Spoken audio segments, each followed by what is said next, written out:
और जब dead body मिली 13 ने, उस दिन भी मनीषा की डेड बॉडी को लावारिस मान करके उसका पोस्टमार्टम करवा के दाह संस्कार करवाने की तैयारी थी एसएचओ की।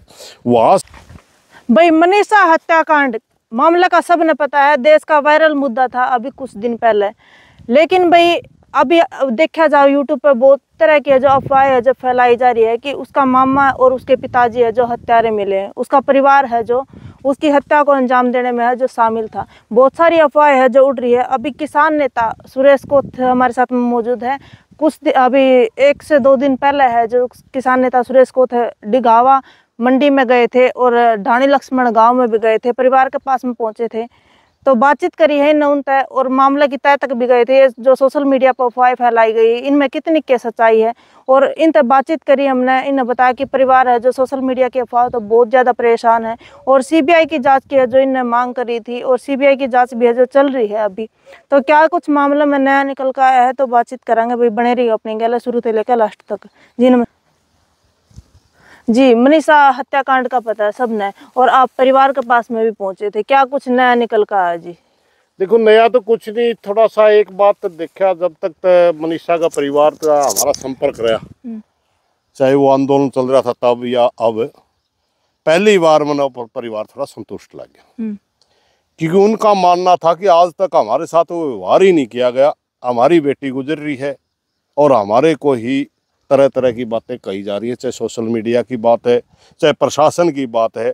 उन्होंने ये बताया कि पहला दिन ही जब एसएचओ से मिले उसी दिन हमारे घर बदतमीजी होने लगी थी, और जब डेड बॉडी मिली 13 ने, उस दिन भी मनीषा की डेड बॉडी को लावारिस मान करके उसका पोस्टमार्टम करवा के दाह संस्कार करवाने की तैयारी थी एसएचओ की। वहाँ से लेकर के हर समय उनके साथ बदतमीजियाँ ही करी गई, इनको दबाया ही गया था।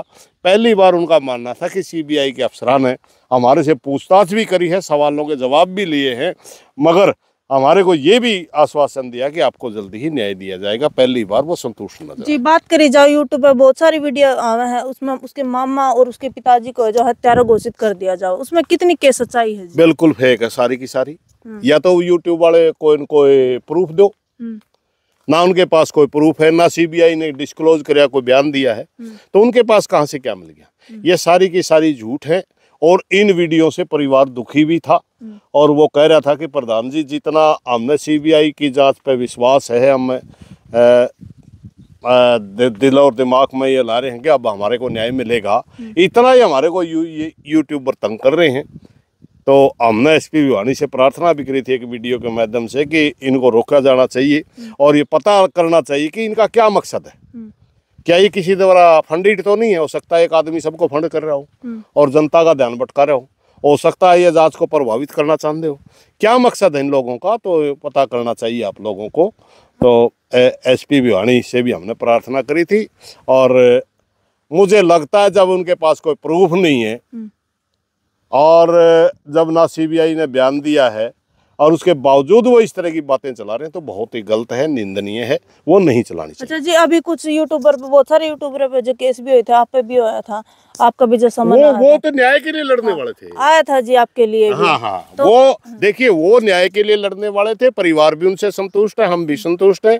उनको अगर प्रशासन तंग करेगा तो हम उन यूट्यूबरों के साथ में, वो तो जो हमारी न्याय की लड़ाई चल रही थी ना उसमें साथ दे रहे थे, वो तो उनकी कवरेज कर रहे थे ना, वो उनकी बात नहीं है।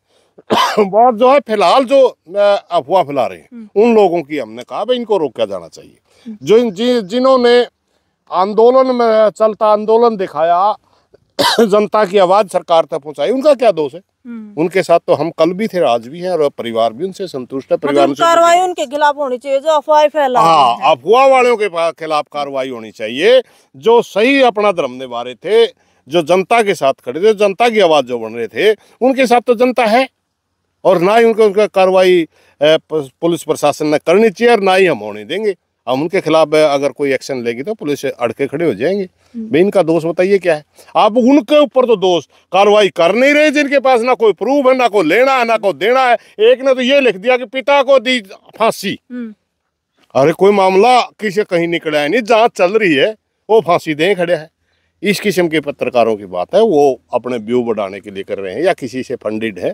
बिल्कुल। तो एक और वीडियो देखी थी जी मैंने, जिसमें लिख रखा था कि 5 हत्यारे हैं जो मनीषा के केस में है जो मिले। अब तक तो किसी और का पांच लोगों को सीबीआई का कोई बयान ही नहीं आया मेरे भाई, और पुलिस ने आत्महत्या दिखा दी थी। सिर्फ इतना चेंज हुआ है इसमें, जे पुलिस से आत्महत्या करके केस को बंद करना चाहती थी, सीबीआई ने जो एफआईआर दर्ज करी है उसमें हत्या की धारा है, ठीक है जी, बहुत उसने केस को खोला है। तो भाई और भी बहुत सारी बातें करी है सुरेश कोच जीता है, तो बने रहिए अपनी गल और भी आगे की वीडियो में, तो इसको ज्यादा से ज्यादा शेयर